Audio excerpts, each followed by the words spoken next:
So welcome again to this short meeting.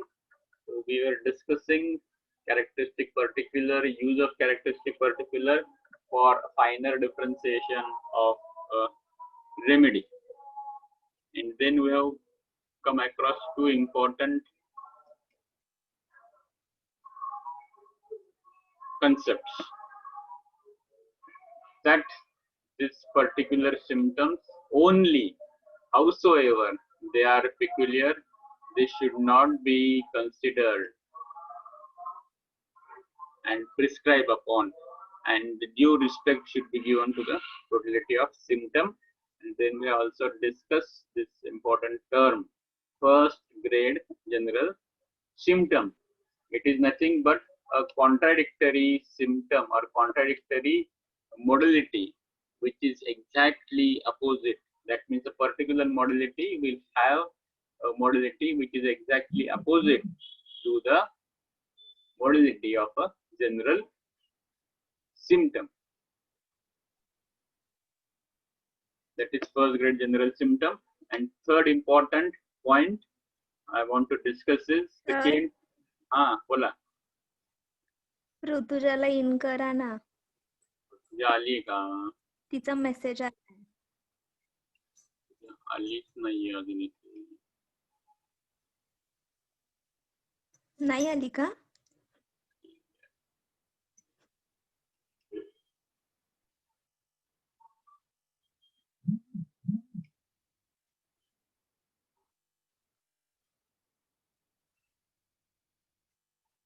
So I admitted all. So this is first grade general, and Dr. Kent advises one should not give too much importance only to this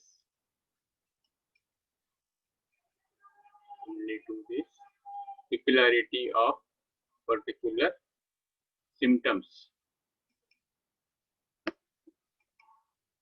And one more important is following the concept of central disturbance and peripheral disturbance.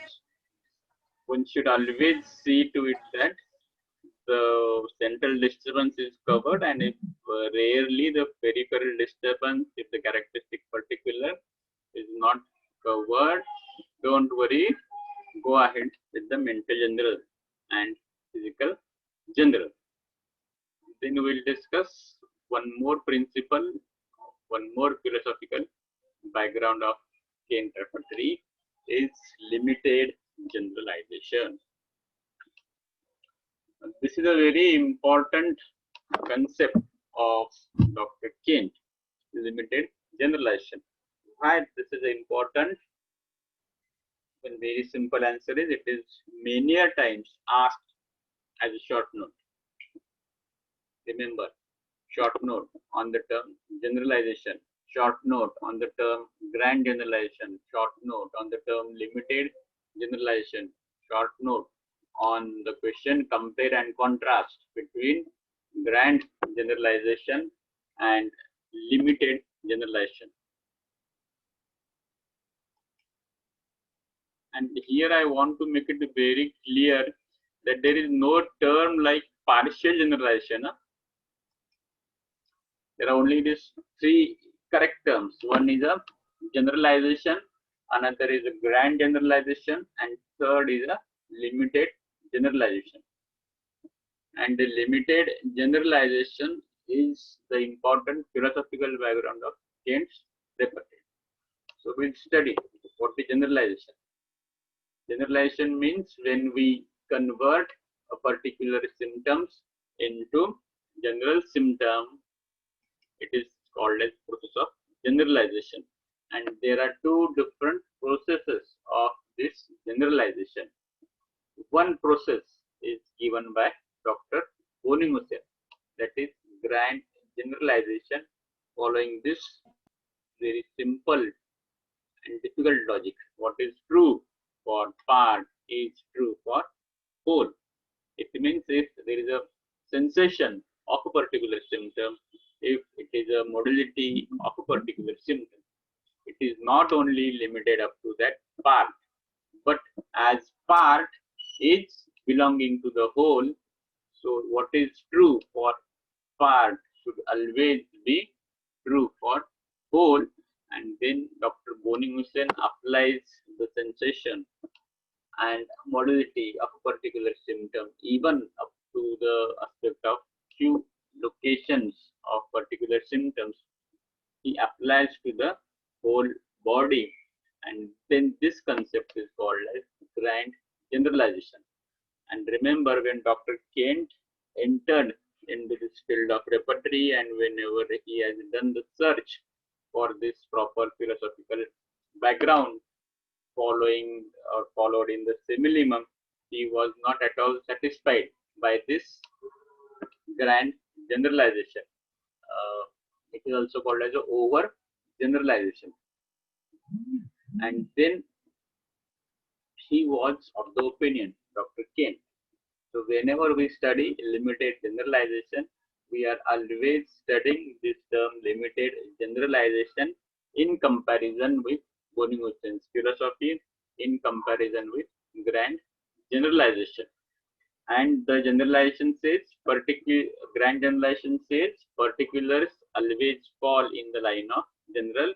What is true for part is true for whole. That is grand generalization. And when it comes to limited generalization, it is particulars do not always. The word do not is very, very important. Just remember this. The basic difference between these two sentences is this. It is do not. Particulars do not always fall. While of the grand generalization, now this two words, do not, creates a lot of confusion in the mind of student about the grand generalization and about the limited generalization. I'm trying to underline this particular word, that is do not. So Kent was of the opinion that particulars do not always fall in the line of general. And we know Dr. Kent was a good lecturer of homeopathic materia medica, and throughout his thorough study and thorough knowledge of materia medica, he came to know that sometimes particular modalities are exactly opposite to the general modality. And so there are very much examples, and there are a number of examples in our homeopathic materia medica. Few examples I will give. That arsenic is a very, very common. Then one more example is phosphorus. That all the complaints of phosphorus are better by drinking cold drinks. But there is a one complaint of arsenic that is especially related with stomach part. That after drinking the cold drink, there is a partial or there is a temporary amelioration for this stomach complaints, and then as soon as the water becomes warm, again it becomes